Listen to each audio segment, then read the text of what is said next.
एक बार दो भाइयों में झगड़ा हो रहा था। उनके पिताजी झगड़ा देख करके जोर जोर से हंस रहे थे। दोनों भाई एक मकान के बंटवारे को लेकर लड़ रहे थे। पिताजी को हंसता देखकर दोनों भाइयों ने पूछा, पापा हम लड़ रहे हैं और आप हंस रहे हो, आपको क्या हो गया? पिता ने कहा, बेटा तुम इसके चक्कर में पड़े हो, तुम दोनों कल मेरे साथ चलो, मैं तुम्हें अनमोल खजाना दिखाऊंगा। अगले दिन तीनों एक बस से यात्रा पर निकले। बस में सिर्फ 2 सीटें खाली थीं।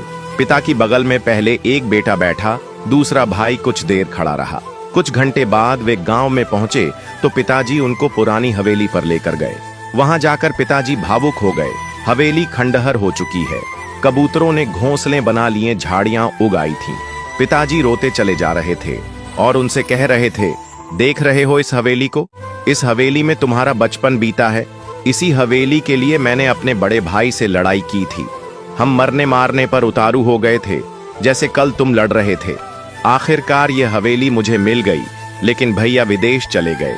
उन्होंने जाते वक्त कहा, तू ही रख ले यह मकान, रिश्ता खत्म। मैंने अपने भाई को खो दिया इस हवेली के चक्कर में और आज ये हवेली खंडहर बन चुकी है।